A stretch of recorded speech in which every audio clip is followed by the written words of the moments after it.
ఇవాళ ఈ సమాజంలో ప్రధానమైన సంక్షోభానికి కారణం కార్పొరేటీకరణ, అంటే సామ్రాజ్యవాద విస్తరణ, ద్రవ్య పెట్టుబడి విస్తరణ ఈ దేశంలో మారుమూల ప్రాంతాల్లో కూడా తన కోరలు సాచి దోపిడీ పీడనలను పెంచుతూ ఉన్నది. అందువల్ల ఈ దేశ ప్రజల వనరులు ధ్వంసమైపోతున్నాయి, ఈ దేశ ప్రజల జీవితాలు ధ్వంసమైపోతున్నాయి. అది ఒక సంక్షోభానికి సూచన, ఒక సంక్షోభానికి పర్యవసానం కూడా. ఇది మనం ఏ స్థలంలో ఇవాళ నిలబడి ఉన్నామో, ఈ స్థలం హఠాత్తుగా ఒక 10 సంవత్సరాల కింద రాజధానిలో భాగమైపోయి, కార్పొరేటీకరణలో భాగమైపోయి ఎట్లా మారిపోయిందో మన కళ్ళ ముందర వచ్చింది. ఈ రోడ్డు గురించి చెప్పాను. 20 ఏళ్ల కింద ఈ రోడ్డు మీద వచ్చినప్పుడు ఎట్లా ఉంది, ఇవాళ ఈ రోడ్డు ఎట్లా అవుతుంది, రేపు ఈ రోడ్డు మనం నిలబడి ఉన్న రోడ్డు మీద వాహనాలు పోతూ ఉంటాయి, ఇక్కడంతా రోడ్డు కాబోతుంది, బిల్డింగ్ అంతా కొట్టేయబోతున్నారు. మార్క్స్ వచ్చి ఈ సంక్షోభానికి సివిల్ సొసైటీలో, పౌర సమాజంలో కనబడే సంక్షోభానికి మూల ధాతువు రాజకీయార్థిక వ్యవస్థలో ఉంది, ఉత్పత్తి సంబంధాలలో ఉంది, ఉత్పత్తి శక్తులలో ఉంది. కనుక పెట్టుబడిదారీ విధానం సాగినన్ని రోజులు, వర్గ సమాజం సాగినన్ని రోజులు సంక్షోభం ఉంటుంది. సంక్షోభం సహజంగా ఉంటుంది. ఎందువల్లనంటే అది వైరుధ్యాల ఫలితం. సమాజంలో వైరుధ్యాలున్నాయి, వ్యవస్థలో వైరుధ్యాలున్నాయి, వర్గాల మధ్య వైరుధ్యం ఉంది. సామూహిక ఉత్పత్తి పెరుగుతూ ఉన్నది, వ్యక్తిగత అనుభవం పెరుగుతూ ఉన్నది. సమాజం అంతా ఉత్పత్తిలో పాల్గొంటున్నది, ఆ ఉత్పత్తి ఫలితాన్నంతా ఒక్కడు అనుభవిస్తున్నాడు, అది కేంద్రీకరణ జరుగుతున్నది. సమాజం అంతా తన నెత్తుటిని చెమట చేసి ఎన్నెన్ని ఫలాలు సాధించాయో మన కళ్ళ ముందర కనబడుతూ ఉంది. కానీ ఇవన్నీ ఎవరికి చేరుతున్నాయి? శ్రమ ఫలితం శ్రామికుడికి దక్కుతూ ఉన్నదా?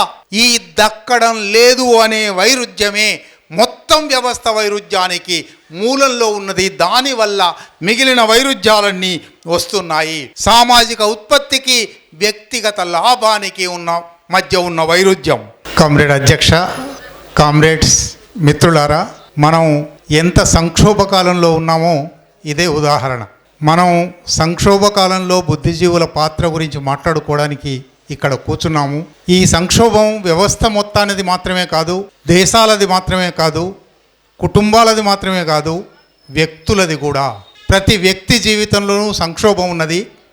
ఆ సంక్షోభాన్ని పరిష్కరించుకోవాలనే తపన, తండ్లాట ఉన్నాయి.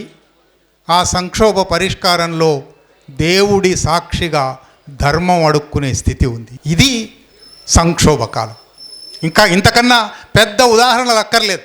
మన కళ్ళ ముందర కనబడిన సామాజిక సంక్షోభం ఎంత విస్తారంగా ఉన్నది, అది మన నిత్య జీవితంలోకి, నిత్య జీవిత ఆచరణలోకి ఎట్లా చొరబడుతున్నది స్పష్టంగా చూపెట్టిన ఉదాహరణ అది. అటువంటి విషయం మీద మరికొంచెం లోతుల్లోకి వెళ్ళి నా అధ్యయనం వల్ల, అనుభవం వల్ల నేను చెప్పగలిగిన విషయాలు ఏమన్నా ఉన్నాయా అని బహిరంగంగా మీతో ఆలోచించడానికి మాత్రమే ప్రయత్నిస్తాను. ఇది పెద్ద ఉపన్యాసం కాదు. అసలు ముఖ్యంగా ఈ స్థలంలో నిలబడి మాట్లాడడం, దానికదే ఒక గొప్ప అవకాశం. నేను రామకృష్ణ గారు మరణించే 20 సంవత్సరాలు అయింది. రామకృష్ణ గారు ఉండగా ఒకసారి మాట్లాడడానికి వచ్చాను ఇక్కడికి. ఆ తర్వాత కూడా 2-3 సార్లు వచ్చాను. బహుశా రామకృష్ణ గారు ఉండగా అప్పటికి ఇంకా భవనాలు తయారు కాలేదు, పాకలు మాత్రమే ఉండేవి. అక్కడ ఒక పెద్ద పొడవాటి పాక ఉండేది. ఆ పాకలో పోలేశ్వరరావు గారు, డిఎస్ నాగేశ్వరరావు గారు పిఎన్టీ ఎంప్లాయీస్ కోసం ఒక 2 రోజుల క్లాసులు నిర్వహించారు. బహుశా 2000, 1999 ఇంకా వెనకేను. అది మాట్లాడడానికి వచ్చాను. రామకృష్ణ గారి వ్యక్తిత్వం ఆశ్చర్యపరిచింది, అబ్బురపరిచింది. ఆయన ఆనాటికి ఇప్పటిలాగా డబుల్ లైన్ రోడ్ లేదు, చాలా మామూలు రోడ్డు. మంగళగిరి నుంచి, మంగళగిరి కూడా ఎంత మారిపోయిందో ఆశ్చర్యపోయాను. మంగళగిరి నుంచి ఇక్కడ దాకా వస్తే ఆయన గ్రంథాలయం కానీ, ఆయన ప్రవర్తన కానీ, ఆయన హేతువాద జ్ఞానం కానీ, హేతువాద భావాలను ప్రజల్లో ప్రచారం చేయాలి అనే తపన కానీ నాకు ఆశ్చర్యం కల్పించాయి. దానికన్నా ముఖ్యంగా ఆయన దగ్గర 1940లలో కమ్యూనిస్టు ఉద్యమం ప్రచురించిన అనేక పుస్తకాలు ఇక్కడ ఒక పాకలో ఉండేవి. చెదలు పట్టిపోతున్నాయి, అది పాక కాబట్టి. నేను వాటిలలో ఒక 10 పుస్తకాలు 15 పుస్తకాలు ఏరుకొని రామకృష్ణ గారు ఇవి నాకు కావాలండి, నేను జిరాక్స్ చేయించుకుంటాను. ఆ రోజుల్లో జిరాక్స్లు కూడా లేవు. జిరాక్స్ చేయించుకుంటాను అంటే నేను మీకు జిరాక్స్ చేయించి పంపిస్తాను, మీ చేతికి ఇవ్వను అన్నారు ఆయన. అన్నట్టుగానే ఆ 10 రోజుల తర్వాతనో 15 రోజుల తర్వాతనో ఆ పుస్తకాలన్నీ జిరాక్స్ చేసి హైదరాబాద్ పంపించారు. అప్పటి నుంచి ఈ రామకృష్ణ గారితో, రామకృష్ణ గారి కుటుంబంతో, సుధాకర్తో, ఈ ప్రాంతంతో, నిడమరుతో నాకు ఆ సంబంధం 20-25 ఏళ్ల పైగా కొనసాగుతూ ఉన్నది. ఆ తర్వాత కుల నిర్మూలన పోరాట సమితి ఇక్కడే క్లాసులు పెట్టింది, వాటికి వచ్చాను. ఆ తర్వాత ఈ నాస్తిక మేళా ప్రతి సంవత్సరం ఫిబ్రవరిలో 2వ వారంలో జరిగే ఈ నాస్తిక మేళాకు కూడా 2 సార్లు 3 సార్లు వచ్చాను. గత సంవత్సరం ప్రయాణ కష్టం వల్ల నేను ఒక బస్సును మిస్ అయ్యి అందువల్ల రాలేకపోయాను. ఆలస్యంగా చేరినా పర్వాలేదా అంటే ఇంకా ఎప్పటికీ అయిపోయింది మీటింగ్ అని రావద్దన్నారు. అందువల్ల గత సంవత్సరం మాత్రం రాలేకపోయాను. అందుకు క్షమించమని గత సంవత్సరం వచ్చిన శ్రోతలను, రామకృష్ణ గారి కుటుంబాన్ని, సుధాకర్ను కోరుతూ ఈ సంవత్సరం అందువల్లనే చాలా ముందు జాగ్రత్తలు తీసుకొని తప్పనిసరిగా రావాలి అనుకున్నా. ఈ నాస్తిక మేళా కేవలం మేళా మాత్రమే కాదు, ఏదో ఏడాదికోసారి అందరము మనలాగా ఆలోచించేవాళ్ళము 2 రోజుల పాటు కలిసి ఉందాం, కలిసి తిందాం, కలిసి విందాం, కలిసి మాట్లాడుకుందాం అని మాత్రమే కాదు. దీని నుంచి మన నిత్య జీవిత కార్యాచరణలో ఏమైనా చేయగలమా? మన చుట్టూ ఉన్న మనుషులలో మన భావాలు ఏమైనా ప్రచారం చేయగలమా? ఈ యథాస్థితి, ఈ వ్యవస్థ, ఈ సమాజం కుళ్ళిపోయి పుచ్చిపోయి ఉన్నాయి, దీన్ని బాగు చేయడానికి మనం ఏమన్నా చేయగలమా అనే ఒక తపనతో వచ్చేవాళ్ళు, ఇక్కడికి వచ్చేవాడు. ఇది నాకు నాస్తిక మేళా గురించి తలుచుకున్నప్పుడల్లా పంజాబ్లో జలంధర్లో గదరీ మేళా అని జరుగుతుంది. గదరీ బాబా అని కూడా అంటారు వాళ్ళు. గదర్ పార్టీ 110 సంవత్సరాల కింద ఇంగ్లాండ్లో, అమెరికాలో పుట్టి భారతదేశ స్వాతంత్ర్యం కోసం పనిచేసిన విప్లవకారుల పార్టీ గదర్ పార్టీ. ఆ గదర్ పార్టీ స్ఫూర్తితో ప్రతి సంవత్సరము అక్టోబర్ 31, నవంబర్ 1, 2 రోజులు అది మారరు. జలంధర్లో 10,000 మంది, 15,000 మంది, 20,000 మంది హాజరవుతారు. అనేక రకాల సాంస్కృతిక కార్యక్రమాలు, కళా ప్రదర్శనలు, పుస్తక ప్రచురణలు. అది ఒక గొప్ప విప్లవోత్సవం. ఎప్పటి గదర్ పార్టీ, ఎప్పటి భగత్ సింగ్ వాళ్లను తలుచుకొని దాన్ని కొనసాగించాలి అనే ఒక స్ఫూర్తితో సాగే గదరీ బాబా మేళా పంజాబ్లో 30-40 సంవత్సరాలుగా, 50 సంవత్సరాలుగా జరుగుతున్నది. ఇక్కడ నాస్తిక మేళా కూడా అటువంటి స్ఫూర్తితోనే జరుగుతూ ఉండడం, అది మన తెలుగు నేల మీద జరుగుతూ ఉండడం ఒక సంతోషకరమైన విషయం. దాంట్లో ప్రతి సంవత్సరము పాల్గొనాలనే కోరిక మీలో చాలామందికి లాగానే నాకు కూడా ఉంటుంది. ఈసారి నన్ను మాట్లాడమని కూడా అడిగాడు సుధాకర్. అది ఇప్పుడు ప్రత్యేకమైన సందర్భానికి తగినట్టుగా సంక్షోభ కాలం, మనందరము వేరు రకాల సంక్షోభాలు అనుభవిస్తూ ఉన్నాము.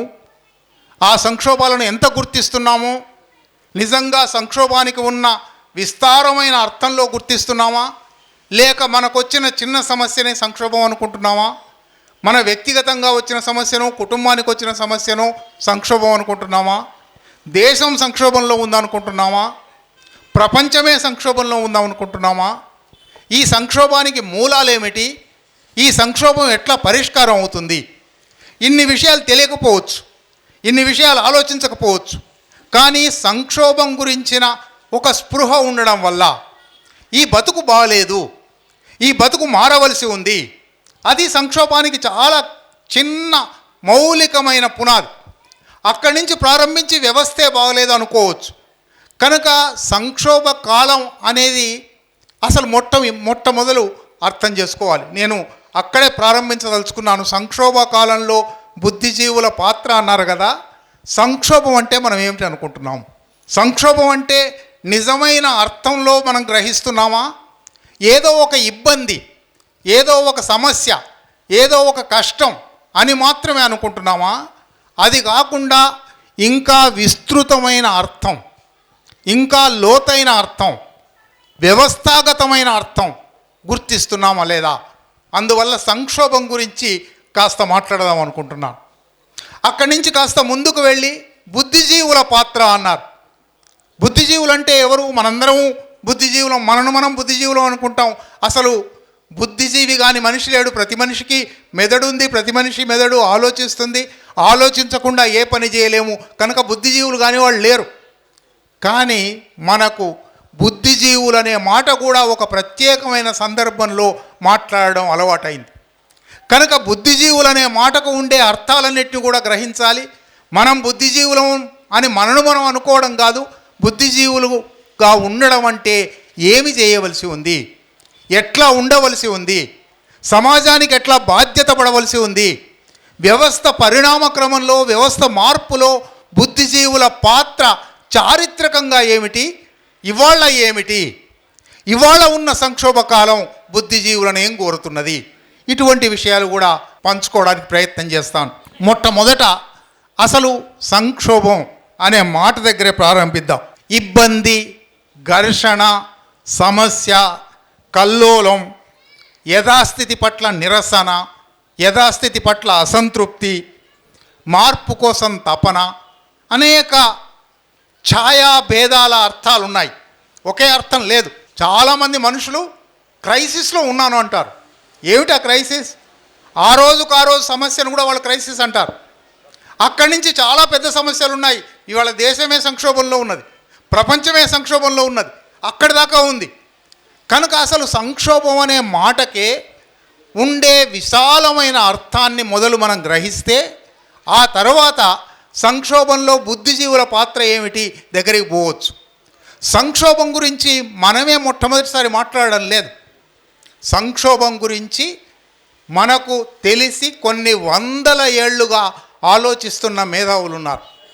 సంక్షోభం ఉంది సమాజంలో, సంక్షోభం ఉంది వ్యవస్థలో, ఇది మారవలసి ఉంది, ఇక్కడి నుంచి ఇంకొక మంచి సమాజం వైపు, మరో ప్రపంచం వైపు పోవాలి అని అనేవాళ్ళు చాలామంది ఉన్నారు. 13వ శతాబ్ది ఇటాలియన్ కవి Dante hottest places in the hell are reserved for those who keep neutral in a crisis అన్నాడు. సంక్షోభంలో తటస్థంగా ఉన్నాను అని ఎవడైతే అంటాడో వాడి కోసం నరకంలో అతి భయంకరమైన స్థలాలు కేటాయించబడ్డాయి. డాంటే సంగతి మీకు తెలుసు. దైవభక్తుడు, దైవం కోసమే కవిత్వం రాశాడు, డివైన్ కామెడీ అని రాశాడు. కనుక ఆయన దైవం అన్నాడని మనం ఇక్కడ నాస్తిక మేళాలో కూర్చొని ఆయనేమి విమర్శించనక్కర్లేదు. 13వ శతాబ్దం అది. కానీ ఆయన అన్న మాట మొత్తాన్ని, దాని స్ఫూర్తిని, దాని అర్థాన్ని గ్రహించండి. Hottest places in the hell, నరకంలోని అతి భయంకరమైన స్థానాలు, ఆర్ రిజర్వ్డ్ ఫర్ దోస్, వాటిని కేటాయించారట కొందరు మనుషులకు. ఏ మనుషులకు? Who keep neutral in a crisis. సంక్షోభం వచ్చినప్పుడు సంక్షోభం కల్పించే వాళ్ళు ఒకళ్ళు ఉంటారు, సంక్షోభానికి బాధితులు ఒకళ్ళు ఉంటారు, సంక్షోభానికి గురయ్యే వాళ్ళు ఒకళ్ళు ఉంటారు. చాలామంది మనం పెద్ద మనుషులం అనుకునేవాళ్ళం, బుద్ధిమంతులం అనుకునేవాళ్ళం, మధ్యవర్తులం అనుకునేవాళ్ళం. నీది తప్పే, ఇద్దరిది తప్పే అని కూర్చుంటాం. కీపింగ్ న్యూట్రల్ అనేది వర్గ సమాజంలో అసాధ్యం. వర్గ సమాజంలో తప్పనిసరిగా నువ్వు ఒక పక్షం తీసుకోవలసిందే. పక్షం తీసుకోకపోతే సంక్షోభంలో నువ్వు తటస్థంగా ఉన్నానని అనుకుంటే నువ్వేమీ సాధించలేవు. కనుక బుద్ధిజీవుల గురించి మాట్లాడిన మాట ఇది 13వ శతాబ్దం నాటి మాట. అప్పటి నుంచి మార్క్సిస్టేతర మేధావులు, నేను డాంటే దగ్గర ఎందుకు ప్రారంభించానంటే ఆస్తికుడైన మేధావి క్రైసిస్ గురించి, సంక్షోభం గురించి ఏమన్నాడు, అక్కడి నుంచి ఇవాల్టి వరకు అనేక మంది మార్క్సిస్టేతర మేధావులు కూడా సంక్షోభాన్ని గుర్తించారు. సంక్షోభం గురించి వాళ్ళు చాలా వివరణలు చేశారు, చాలా విశ్లేషణలు చేశారు. దాన్ని పరిష్కరించడం ఎట్లా అని కూడా ఆలోచించారు, తమ ప్రతిపాదనలు ప్రకటించారు. వ్యవస్థాగత అస్తవ్యస్తతే సంక్షోభం అన్నవాళ్ళు ఉన్నారు. వ్యవస్థ చాలా అస్తవ్యస్తంగా ఉంది, మనందరికీ తెలుసు. ఒక 5 సంవత్సరాల కోసం అధికారంలోకి వచ్చిన మంత్రి తరతరాలుగా, 100 ఏళ్లుగా, 1000 ఏళ్లుగా ప్రజల ఆస్తిగా ఉన్న భూమిని రూపాయికి ఎకరం రాసేస్తాను, అడ్డుపడతారా అని ఎదురు ప్రశ్నిస్తాడు. ఎంత అస్తవ్యస్తంగా ఉన్నది సమాజం, ఎంత తలకిందులుగా ఉన్నది సమాజం. ఈ తలకిందులుగా ఉండడమే సంక్షోభం. వ్యవస్థాగత అస్తవ్యస్తతే సంక్షోభం అని మార్క్సిస్టేతర మేధావులు చాలామంది రాశారు, చాలామంది అటువంటి విశ్లేషణ చేశారు. ప్రజాస్వామికమైన, నాగరికమైన చట్టబద్ధమైన పద్ధతుల ఉల్లంఘన జరగడమే సంక్షోభం. అవన్నీ రాసి పెట్టినట్టు జరిగితే ఏమి సంక్షోభం లేనట్టే అని కూడా రాసిన వాళ్ళు ఉన్నారు, ఇప్పటికీ రాస్తున్న వాళ్ళు ఉన్నారు. చట్టబద్ధ పాలన ఉంటే బాగుండు. చట్టబద్ధ పాలన వర్గ సమాజంలో ఉంటుందా? వర్గ సమాజంలో ఒక వర్గం కోసమే చట్టం తయారైనప్పుడు, ఇంకో వర్గాన్ని అణచి ఉంచడానికే, ఇంకో వర్గాన్ని దోపిడీ చేయడానికే, ఇంకో వర్గాన్ని పీడించడానికే చట్టం తయారైనప్పుడు చట్టబద్ధ పాలన పాటించండి అని అడగడం నువ్వు చెప్పిన మాటకు నువ్వు కట్టుబడవా అనే ఒక నైతిక ప్రశ్నే తప్ప రాజకీయ ఆర్థిక ప్రశ్న కాదు, నిజమైన ప్రశ్న కాదు. నైతికంగా అటువంటిది వేయొచ్చు. నువ్వే రాసుకున్నావు కదా చట్టబద్ధ పాలన అని, ఎందుకు పాటించవు అని నైతికంగా అడగొచ్చు. కానీ ఆ నైతిక ప్రశ్న దగ్గర ఆగిపోతే సమాజం మారదు. నైతిక ప్రశ్నలు వేసిన వాళ్ళు కూడా వేలాది మంది ఉన్నారు, ఏ ఒక్కరూ ఏమీ సాధించలేదు. ప్రభుత్వాల వైఫల్యమే సంక్షోభం. ప్రభుత్వాల వైఫల్యం అంటే వాళ్ళు ఈ ప్రభుత్వం నుంచి ఇంకో ప్రభుత్వం మారితే సంక్షోభం పోతుంది అనుకుంటారు. 75 ఏళ్లలో లేదా అంతకు ముందటి వలస ప్రభుత్వాన్ని కూడా లెక్క పెడితే కనీసం 300 ఏళ్ళుగా, ఇంకా అంతకన్నా ఎక్కువగా అనేక ప్రభుత్వాలను చూసాం. ఏ ప్రభుత్వంలోనైనా సంక్షోభం పోయిందా? ప్రజల జీవన పరిస్థితులు మెరుగుపడ్డాయా? ప్రజల జీవనంలో సంక్షోభం మారిందా? కనుక ప్రభుత్వాల వైఫల్యం అనే మాట కూడా మార్క్సిస్టేతర మేధావులు సంక్షోభం గురించి ఏనుగు ఏడుగురు గుడ్డివాళ్ళలాగా అందరూ తలా ఒక కారణం చెప్పారు. ఒకళ్ళు తొండం పట్టుకొని ఇది చాలా మెత్తగా పొడవుగా ఉంటుందన్నారు, ఒకళ్ళు దంతాలు పట్టుకొని చాలా గట్టిగా కఠినంగా ఉంటుందన్నారు. కానీ ఏనుగు ఎవరు గుర్తించలేకపోయారు. అట్లా మార్క్సిస్టేతర మేధావులు సంక్షోభం అనే మాటను, క్రైసిస్ అనే మాటను, దానికి ఉండే అనేక అర్థాలు, దానికి ఉండే అనేక రూపాలు, రూపానికి సారానికి చాలా తేడా ఉంటుంది. రూపానికి సారానికి ఉండే తేడాను కనుక మనం గుర్తించకపోతే మనం ఏ వస్తువును పరిశీలించదలుచుకున్నాము ఆ వస్తువు ఎప్పటికీ అర్థం కాదు. అసలు ఉపన్యాసంలో నుంచి కొంచెం పక్కకు వెళ్ళి రూపం సారం గురించి కూడా చెప్పాలి. ముఖ్యంగా ఇక్కడ ఇంతమంది హేతువాద మిత్రులు, నాస్తిక మిత్రులు ఉన్నారు కాబట్టి, మార్క్స్ క్యాపిటల్లో ఒక చిన్న వాక్యం, చాలా చిన్న వాక్యం, కానీ ప్రపంచాన్నంతా వివరించగల వాక్యం. All science is superfluous if appearance and essence coincide completely. రూపము సారము ఒకటే అయితే శాస్త్రమే అనవసరమైపోతుంది. ఏమిటి మాటకు అర్థం? కొన్ని ఉదాహరణలు, ఆయనే అనేక ఉదాహరణలు ఇచ్చాడు. అన్ని ఉదాహరణలు నేను ఇవ్వను, 2-3 ఉదాహరణలు మాత్రం ఇస్తాను. మీ అందరికీ తెలుసు, నిప్పును నీరు చల్లారుస్తుంది. ఇది చాలా కంటికి కనబడే రూపం. కానీ రసాయన శాస్త్రం అనే శాస్త్రం వచ్చి నీరంటే నీరు కాదయ్యా, 2 హైడ్రోజన్ అణువులు, 1 ఆక్సిజన్ అణువు అని చెప్పింది. హైడ్రోజన్ మంటను మండించే వాయువు, ఆక్సిజన్ మంటను మండించే వాయువు, 2 మంటను మండించే వాయువులు కలిసి రూపంలో మంటను చల్లార్చే నీటిగా మారుతూ ఉన్నాయి. రూపానికి సారానికి ఈ తేడా ఉంది. ప్రకృతిలో రోజు సూర్యుడు ఉదయిస్తున్నాడు, రూపం కనబడుతూ ఉంది. మాబోటి కవులం చాలామంది సూర్యోదయం గురించి, సూర్యాస్తమయం గురించి రాస్తాం. సారంలోకి వెళితే సూర్యుడు కదలడం లేదు, సూర్యుడు యథాతథంగా ఉన్నాడు, మనం కదులుతూ ఉన్నాము. అంటే రూపానికి సారానికి ఎంత తేడా ఉన్నది. పూర్తిగా వ్యతిరేకమైన, భిన్నమైన అర్థంలో చూస్తున్నాం. దీన్ని ఆయన ఇంకా ముందరికి తీసుకుపోయి, ఒక పెట్టుబడిదారు 1000 కోట్ల రూపాయలు పెట్టి ఒక పరిశ్రమ పెట్టి, చంద్రబాబు నాయుడు రోజు చెప్తూ ఉంటాడు సంపద సృష్టికర్తలు, ఫ్యాక్టరీ పెట్టి 1000 మందికి ఉద్యోగాలు ఇచ్చాడు. ఇది కనబడే రూపం. సారం ఏమిటి? ఈ 1000 మంది కార్మికులు తమ నెత్తుటిని చెమట చేసి సంపాదించిన అదనపు విలువను దోచుకున్న పెట్టుబడిదారు ఆ దోపిడీని తిరిగి పెడుతున్నాడు.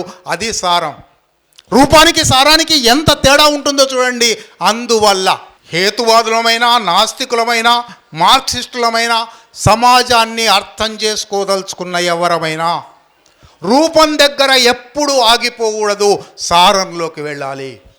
రూపం ఒక్కోసారి భ్రమ కలుపుతుంది, రూపం ఒక్కోసారి భయపెడుతుంది, రూపం ఒక్కోసారి నిరాశ కలుపుతుంది, రూపం ఒక్కోసారి ఆనందపరుస్తుంది.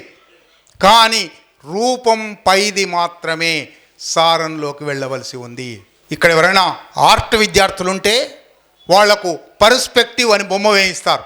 మధ్యలో ఒక వస్తువును పెట్టి ఇటు నుంచి ఎట్లా ఉందో చూడు, అటు నుంచి ఎట్లా ఉందో చూడు, అటు నుంచి ఎట్లా ఉందో చూడు, పర్స్పెక్టివ్ డ్రాయింగ్ అంటారు. ఒకే వస్తువు నాలుగు వైపుల నుంచి నాలుగు రకాలుగా కనబడుతుంది. రూపమే నాలుగు రకాలుగా కనబడే అవకాశం ఉన్నప్పుడు సారం ఏమిటో లోతుకు వెళ్ళడం ఇంకా కష్టమైనది.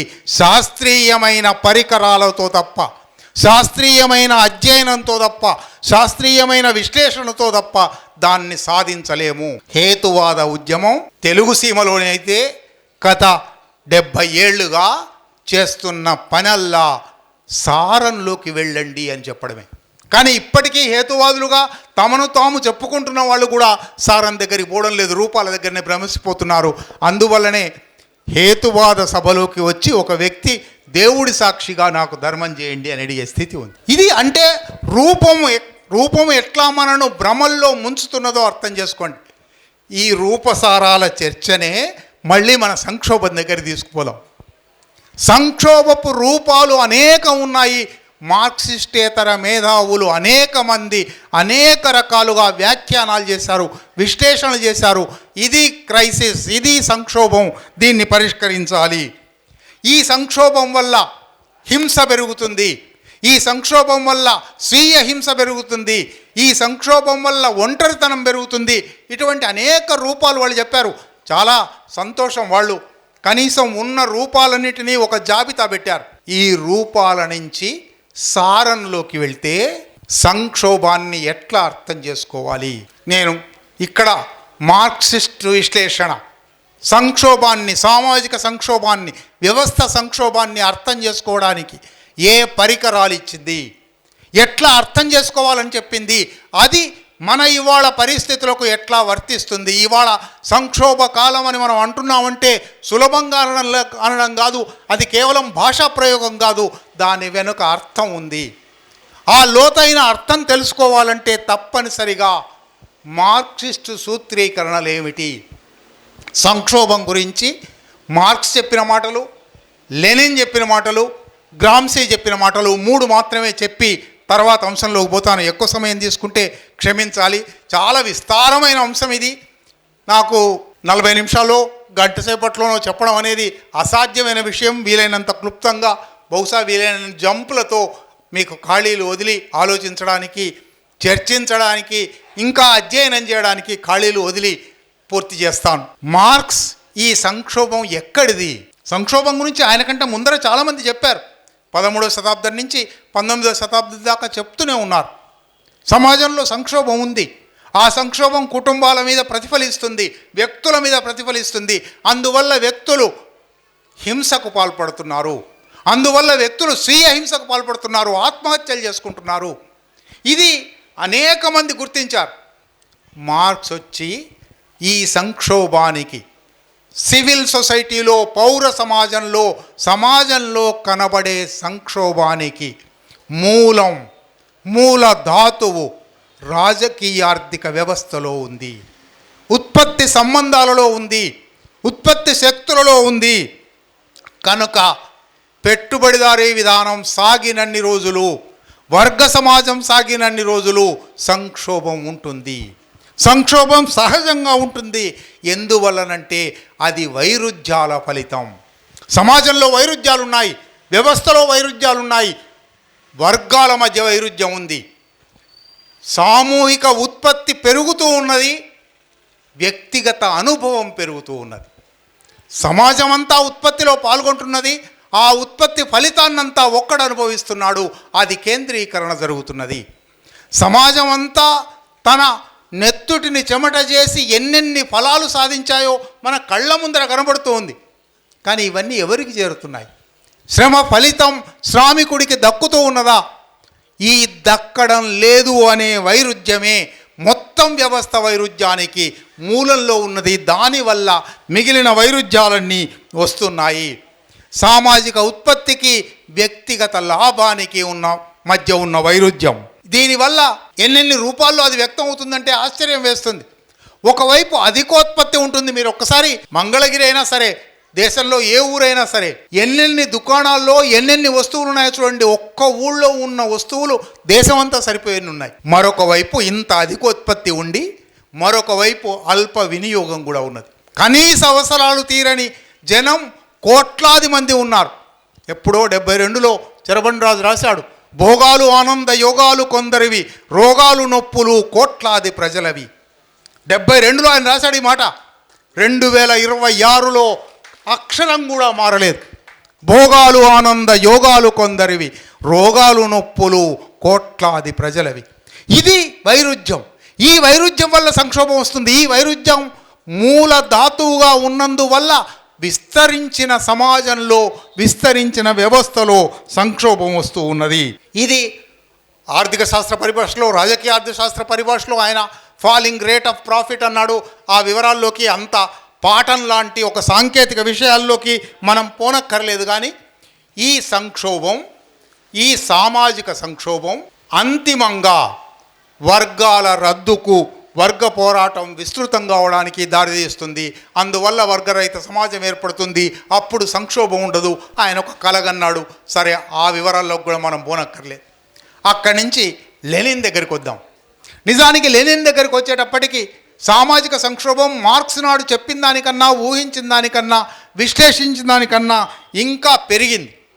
అందుకని లెనిన్ సంక్షోభానికి మరొక నిర్వచనం ఇచ్చాడు. ఆశ్చర్యకరమైన నిర్వచనం. ఆయన బహుశా 1902లో రాసినట్టున్నాడు. ఇది 2026లో మాట్లాడుకుంటున్నాం. పాలక వర్గాలు నిన్నటిదాకా పాలించిన పద్ధతిలో పాలించడం సాధ్యం కాకపోవడం మొదటి అంశం. పాలిత వర్గాలు నిన్నటిదాకా పాలించబడిన, నిన్నటిదాకా జీవించిన పద్ధతులలో జీవించడానికి ఇష్టపడకపోవడం. ఈ రెండు కారణాలు చెప్పాడు. ఈ రెండు సంక్షోభానికి మూలాలు. ఈ రెండు ఉన్నాయంటే సంక్షోభం ఉన్నట్టే. అది వర్గ సమాజం పొడవునా ఉన్నది. కానీ పెట్టుబడిదారీ విధానం తర్వాత ఈ సంక్షోభం మరింతగా ప్రస్ఫుటమై ప్రతి ఒక్కరి దృష్టికి వచ్చింది, వ్యక్తీకరణ పొందుతూ వచ్చింది.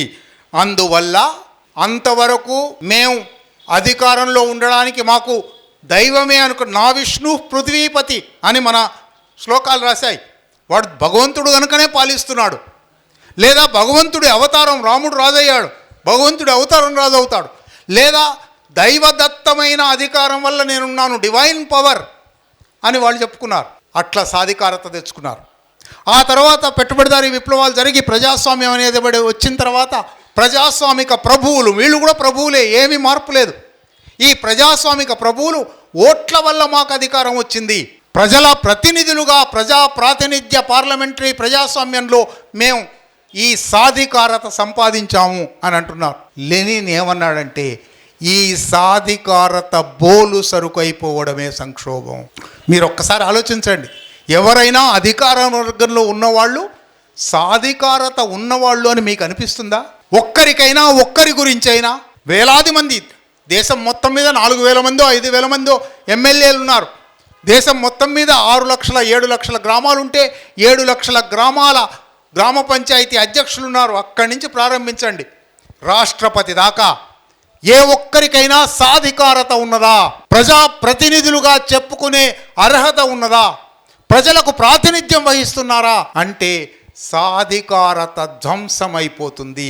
ఇది సంక్షోభ సూచన అని లెనిన్ 120 ఏళ్ల కింద చెప్పిన మాట ఇవాళ మన కళ్ళ ముందర కనబడుతూ ఉన్నది. నరేంద్ర మోడీ ఎటువంటి పనులు చేస్తున్నాడో, అయోధ్య రామాలయ విగ్రహం దగ్గర కూర్చొని, రామ్ లల్లా విగ్రహం దగ్గర కూర్చొని పూజలు చేసిన దగ్గర నుంచి దేశమంతా కోవిడ్ వచ్చి కల్లోల పడుతూ ఉంటే మందులు వేయడం కాదు, వైద్య చికిత్స అందించడం కాదు, తాళాలు కొట్టండి మారిపోతుంది, గో కరోనా అనండి పోండి.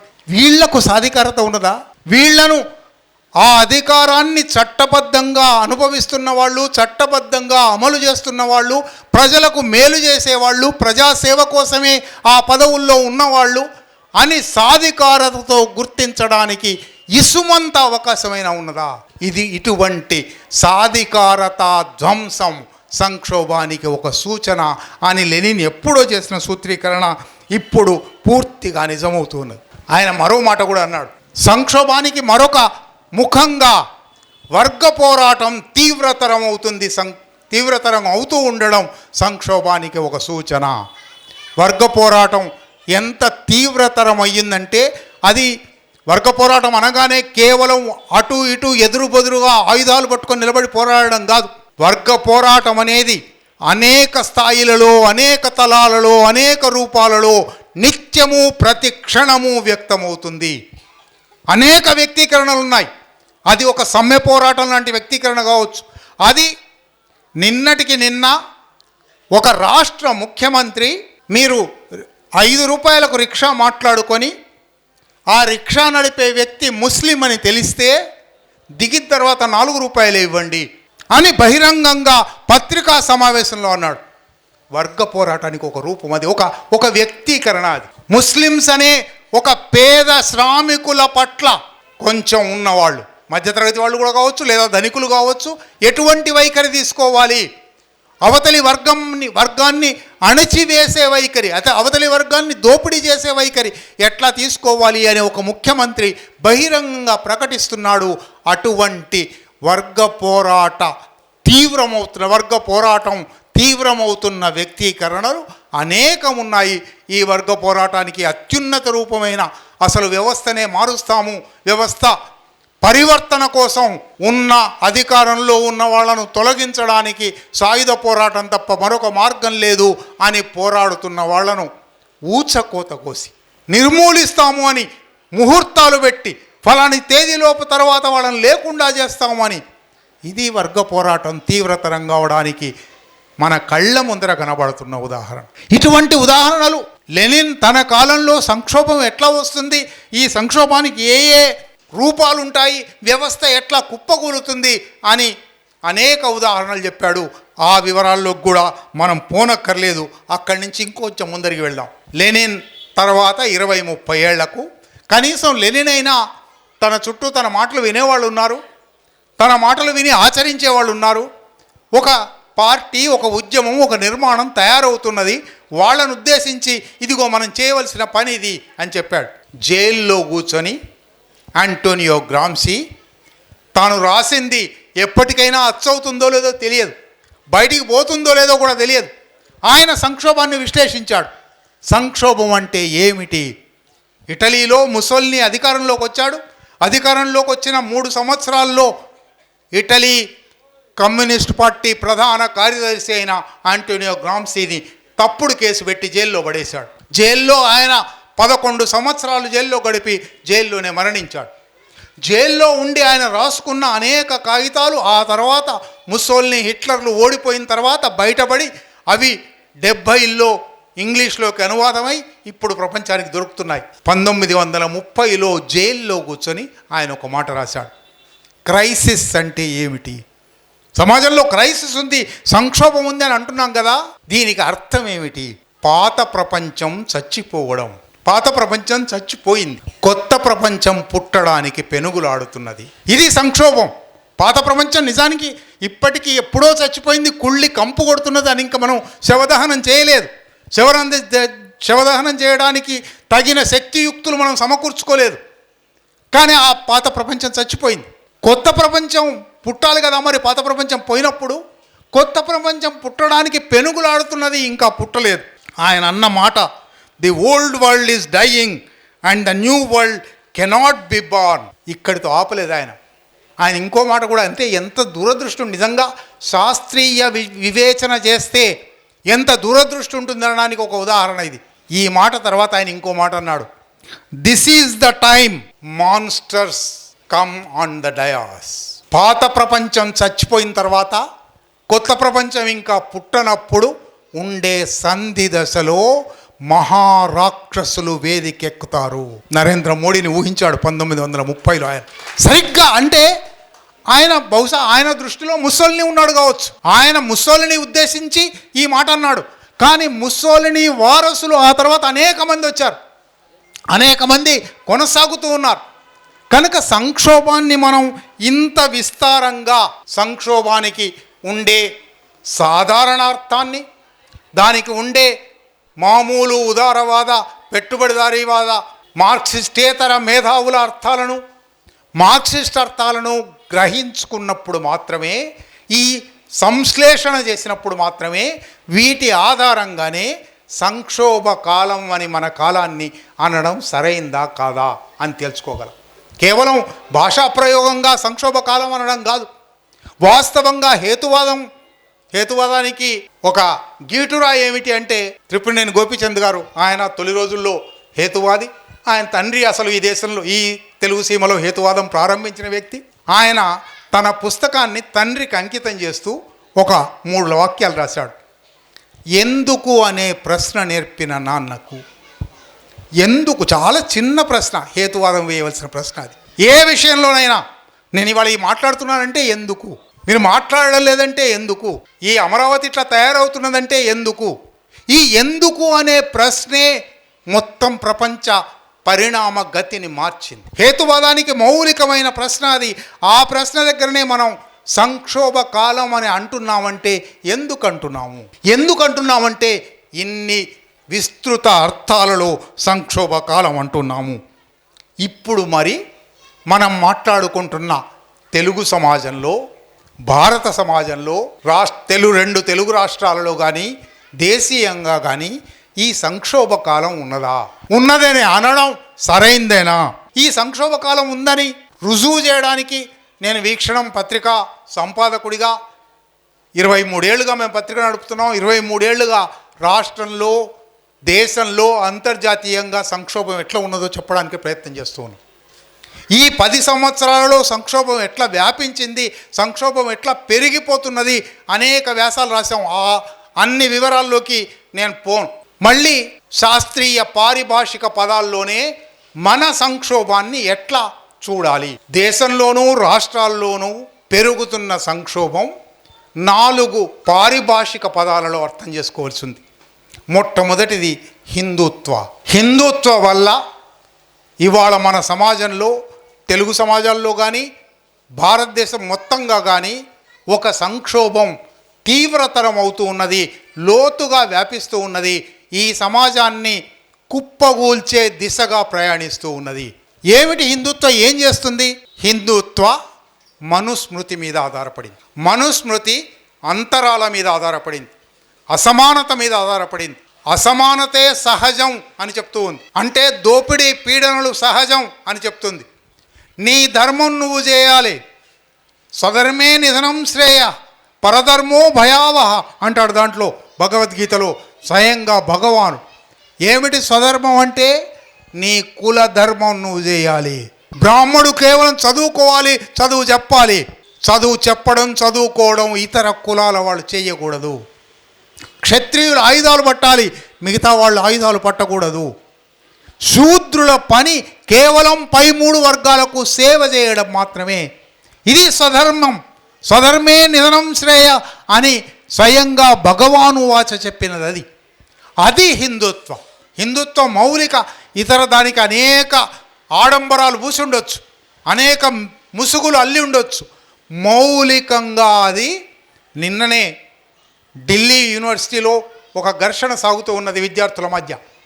ఆ ఘర్షణలో ఒక యూట్యూబ్ ఛానల్ నడిపే మహిళ ఢిల్లీ యూనివర్సిటీ విద్యార్థిగా చెప్పుకొని ఢిల్లీలో పోలీస్ స్టేషన్ ముందరికి వచ్చి బ్రాహ్మణ్వాద్ జిందాబాద్ అని నినాదం ఇచ్చింది. ఇది ఇవాళ దేశంలో మనం ఇంకే పెద్ద విశ్లేషణలోకి పోనక్కర్లేదు. బ్రాహ్మణ్వాద్ జిందాబాద్ అని నినాదం ఇవ్వగలిగిన స్థితిలో ఇవాళ భారతదేశం ఉంది. ఏ బ్రాహ్మణవాదం అయితే 3000 ఏళ్లుగా ఈ దేశపు మూలుగలు పీల్చిందో, ఈ దేశాన్ని పీల్చి పిప్పి చేసిందో, ఈ దేశం మీద హింస రాజ్యం నెలకొల్పిందో, ఆ బ్రాహ్మణవాదం వర్ధిల్లాలి అని నినాదం ఇచ్చే పరిస్థితి. నిన్ననే ఇంకొక వార్త వచ్చింది. రాజస్థాన్లోనూ ఎక్కడో ఒక హెచ్డిఎఫ్సి బ్యాంకులో ఒక ఉద్యోగికి బయట కస్టమర్కు గొడవ వచ్చింది. సాధారణంగా వస్తుంది బ్యాంకుల్లో. వాళ్ళు ఓ మాట అంటారు, వీళ్ళు మాట అంటారు. ఆ ఉద్యోగి లేచి నిలబడి, ఇదంతా వీడియోలో రికార్డ్ అయింది, వీడియో దొరుకుతూ ఉన్నది. ఆమె లేచి నిలబడి, నేను ఠాకూర్ మహిళను, ఏమనుకుంటున్నావు? ఆమె అక్కడ బ్యాంకు ఉద్యోగి, ఆమె ఠాకూర్ కావచ్చు, బ్రాహ్మణ్ కావచ్చు, ఇంకేమైనా కావచ్చు. కానీ దేశంలో ఏ స్థితికి చేరి ఉన్నది హిందుత్వ ప్రచారం వల్ల, హిందుత్వ విష విద్వేష ప్రచారాల వల్ల 11 సంవత్సరాల పాలన తర్వాత దేశం ఎంతగా మనుస్మృతి వైపు ప్రయాణిస్తున్నది, మనుస్మృతిని భారత రాజ్యాంగంగా ప్రకటించబోతున్నది. ఇది సంక్షోభానికి పెద్ద చిహ్నం. పాలకులు నిన్నటి వరకు పాలించినట్టుగా పాలించలేకపోవడం. కొత్త మార్గాలు ఎంచుకోవడం, ప్రజలు నిన్నటి వరకు జీవించినట్టుగా జీవించలేకపోవడం అసంతృప్తి కనబడుతుంది, అసంతృప్తి ప్రదర్శనలు కనబడుతున్నాయి. రెండో మాట, దాన్ని వివరాలు వీటిలో వివరంగా చెప్పే అవకాశం లేదు ఏదైనా. రెండో విషయం దగ్గరికి పోదాం. హిందుత్వం మాత్రమే కాదు, కార్పొరేటీకరణ ఇవాళ ఈ సమాజంలో ప్రధానమైన సంక్షోభానికి కారణం. కార్పొరేటీకరణ అంటే సామ్రాజ్యవాద విస్తరణ, ద్రవ్య పెట్టుబడి విస్తరణ. ద్రవ్య పెట్టుబడి విస్తరణ ఈ దేశంలో మారుమూల ప్రాంతాల్లో కూడా తన కోరలు సాచి దోపిడీ పీడనలను పెంచుతూ ఉన్నది. అందువల్ల ఈ దేశ ప్రజల వనరులు ధ్వంసమైపోతున్నాయి, ఈ దేశ ప్రజల జీవితాలు ధ్వంసమైపోతున్నాయి. అది ఒక సంక్షోభానికి సూచన, ఒక సంక్షోభానికి పర్యవసానం కూడా. ఇది మనం ఏ స్థలంలో ఇవాళ నిలబడి ఉన్నామో, ఈ స్థలం హఠాత్తుగా ఒక 10 సంవత్సరాల కింద రాజధానిలో భాగమైపోయి, కార్పొరేటీకరణలో భాగమైపోయి ఎట్లా మారిపోయిందో మన కళ్ళ ముందర వచ్చింది. ఈ రోడ్డు గురించి చెప్పాను, 20 ఏళ్ల కింద ఈ రోడ్డు మీద వచ్చినప్పుడు ఎట్లా ఉంది, ఇవాళ ఈ రోడ్డు ఎట్లా అవుతుంది. రేపు ఈ రోడ్డు మనం నిలబడి ఉన్న రోడ్డు మీద వాహనాలు పోతూ ఉంటాయి, ఇక్కడంతా రోడ్డు కాబోతుంది, ఈ బిల్డింగ్ అంతా కొట్టేయబోతున్నారు. కార్పొరేటీకరణ. ఈ రోడ్లు ఎందుకు, ఎవరి కోసం? ఈ రోడ్లు ఈ దేశంలో మూల మూలల్లో దొరికే ఖనిజ నిల్వలు, సహజ వనరులు సామ్రాజ్యవాద బహుళజాతి సంస్థలకు పంపిణీ చేయడానికి. ఆ పంపిణీ చేయడాన్ని నిరసిస్తారేమో, ఎక్కడైనా ప్రజలు ప్రతిఘటిస్తారేమో, వాళ్ళ మీద దాడి చేయడానికి పోలీసులు రావడానికి. ఇందుకు తప్ప 6 లైన్ల రోడ్లు ఎవరికి పనికిరావు. మనకు ఎక్కువలో ఎక్కువ 2 లైన్ల రోడ్డు చాలు, 1 లైన్ రోడ్డు చాలు. మనకు సైకిల్ ఉంది, 2 వీలర్ ఉంది, ఎక్కువలో ఎక్కువ 4 వీలర్ ఉంది. డబుల్ రోడ్డు చాడు. ఎందుకు 6 లైన్ల రోడ్లు, 8 లైన్ల రోడ్లు? ఎవరి కోసం? ఇవి బహుళ జాతి సంస్థల కోసం.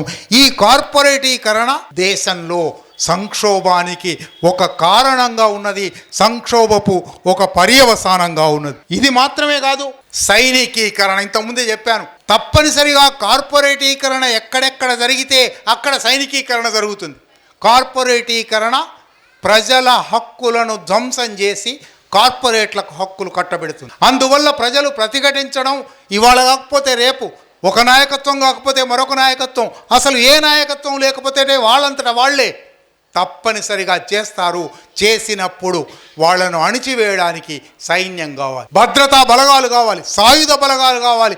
అందుకని కార్పొరేటీకరణ, సైనికీకరణ కలిసే సాగుతాయి. వీటి అన్నిటికీ, హిందుత్వకు, కార్పొరేటీకరణకు, సైనికీకరణకు కళ్ళ ముందర కనబడే ఉదాహరణ ఆపరేషన్ కగార్. దండకారణ్యంలో అత్యంత విలువైన, ప్రపంచంలోని మరే దేశంతోనైనా పోటీ పడగలిగిన అపారమైన ఖనిజ వనరులు నిక్షిప్తమై ఉన్నాయి. ఆ ఖనిజ వనరులను కొల్లగొట్టి వాటిని బహుళజాతి సంస్థలకు అప్పగించాలి అంటే కార్పొరేటీకరించాలి.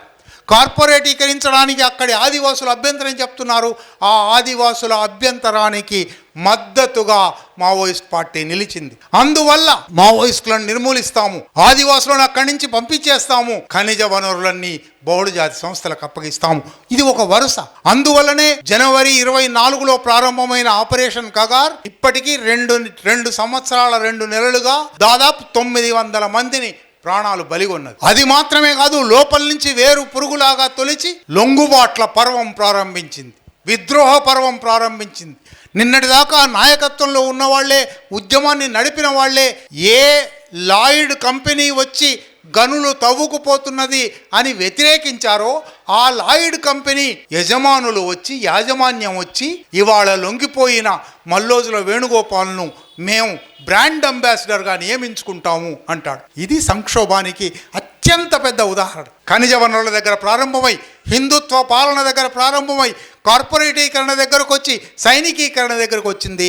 ఇంత విస్తారంగా సంక్షోభ కాలంలో మనం ఉన్నాం. సంక్షోభ కాలం మన మీద ఎట్లా ఉన్నది అని చెప్పడానికి కొన్ని వందల గంటలు చెప్పినా సరిపోదు. ఇక్కడ క్లుప్తంగా చెప్పవలసింది కాబట్టి ఇక్కడ ఆపుతాను. 3 ప్రాంతాలకు 3 ఉదాహరణలు మాత్రం ఇచ్చి దేశం మొత్తం మీద సంక్షోభ వ్యక్తీకరణ ఎట్లా ఉన్నది అని చెప్పడానికి ఒక ఉదాహరణ, ఆంధ్రప్రదేశ్లో సంక్షోభ వ్యక్తీకరణ ఎట్లా ఉంది అని చెప్పడానికి ఒక ఉదాహరణ, తెలంగాణలో సంక్షోభ వ్యక్తీకరణ ఎట్లా ఉంది అని చెప్పడానికి ఒక ఉదాహరణ ఇచ్చి తర్వాత అంశంలోకి వెళ్తాను. మీలో ఎంతమంది చదివారో తెలియదు. 3 రోజుల కింద ఢిల్లీ విశ్వవిద్యాలయంలో విద్యార్థి సంఘం కుల సమస్య మీద ఒక 6 బయట ఉపన్యాస పరంపర ఏర్పాటు చేసింది. ఒక ప్రొఫెసర్ వచ్చి తన కవిత్వం చదివాడు, ఒక ప్రొఫెసర్ వచ్చి తన కళా ప్రదర్శన చేసింది, ఒక ప్రొఫెసర్ ఉపన్యాసం ఇచ్చారు. ఇర్ఫాన్ హబీబ్ పేరు మీరు వినే ఉంటారు. 73 సంవత్సరాల వృద్ధుడు. ఆ వయసుకు గౌరవించాలి, మిగిలిన విషయాలు ఎట్లా ఉన్నా. ఆయన కనీసం 60 సంవత్సరాలుగా చరిత్ర రంగంలో అపారమైన కృషి చేశాడు. మధ్యయుగాల భారత చరిత్ర మీద ఆయన చెప్పింది అంతిమం అని ప్రపంచవ్యాప్తంగా చరిత్రకారులు ఒప్పుకున్నారు. ఆయన చరిత్రలో కులం ఏ పాత్ర వహించింది అని మాట్లాడడానికి అక్కడికి వచ్చాడు. ఆయన మాట్లాడుతూ ఉన్నాడు. అఖిల భారతీయ విద్యార్థి పరిషత్ అనే ఒక విద్యార్థి సంస్థ ఒక బకెట్ నిండా నీళ్లు తీసుకొచ్చి ఆయన మీద గుమ్మరించింది. అంటే ఇది ఎంత నీచమైన, ఎంత హీనమైన ప్రవృత్తి. ఒక 73 సంవత్సరాల వృద్ధుడైన ప్రపంచ ప్రఖ్యాతి పొందిన చరిత్రకారుడు ప్రొఫెసర్ మాట్లాడుతున్నాడు.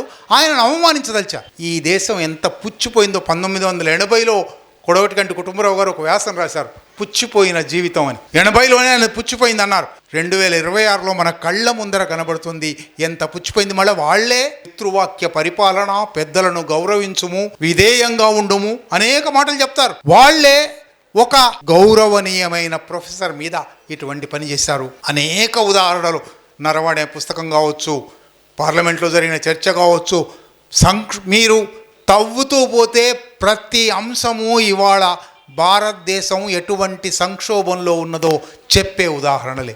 ఆంధ్రప్రదేశ్కు సంబంధించి నిజానికి ఆంధ్రప్రదేశ్లో అత్యంత తీవ్రమైన సమస్యలు అనేకం ఉన్నాయి. ప్రభుత్వ భూసేకరణ పేరుతో మొత్తంగా రాష్ట్ర వ్యాప్తంగా జరిగిన అటుమూల కుప్పం దగ్గర విమానాశ్రయం పెడతామన్న దగ్గర నుంచి అటుమూల భోగాపురంలో విమానాశ్రయం పెట్టిన దాకా కొన్ని వేల ఎకరాలో లక్షల ఎకరాలో రైతుల నోట్లో మన్ను కొట్టి ఆక్రమించి అవి చౌక ధరలకు ఇంతకుముందే ప్రస్తావించాను. ఆ శాఖ మంత్రి రూపాయికే ఇస్తాను, ఏం చేసుకుంటారు అనే స్థితికి ఇది సంక్షోభానికి సూచన. కానీ ఈ సంక్షోభం నుంచి మార్చడానికి కూడా వాళ్ళు ఎటువంటి అంశాలు తీసుకుంటున్నారు అనేది కూడా సంక్షోభాన్ని చూపెడుతుంది.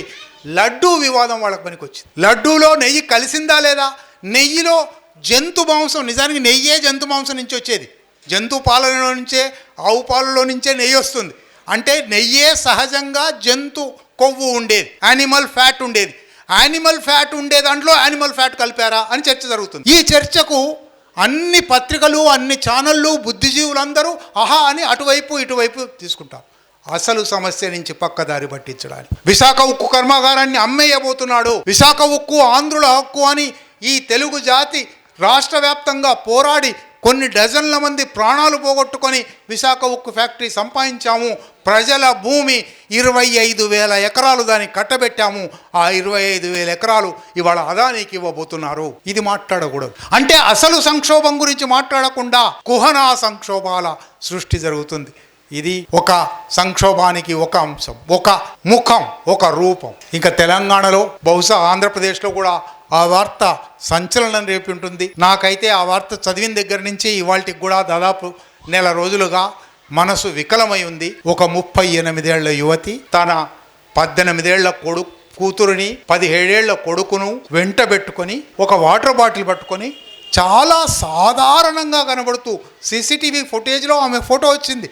ప్లాట్ఫారం మీద చాలా మామూలుగా నడుస్తూ ఉంది. ఆ మామూలుగా నడుస్తున్న ఫోటో తర్వాత గంటన్నరకు పట్టాల మీద 3 కిలోమీటర్లు నడిచి ఎదురుగా వస్తున్న గూడ్స్ రైలుకి 2 పిల్లలను కౌగిట చేర్చుకొని మరణించింది. సమాజం ఎక్కడ ఉన్నది? అంటే ఆ మనిషికి నిజంగా మామూలుగా ఒక ఆత్మహత్య జరగగానే ఆర్థిక సమస్యలు ఉన్నాయా, ఆరోగ్య సమస్యలు ఉన్నాయా, ఎవరితోనైనా ప్రేమ వ్యవహారం ఉందా, ఏదైనా ఎడబాటు వ్యవహారం ఉందా?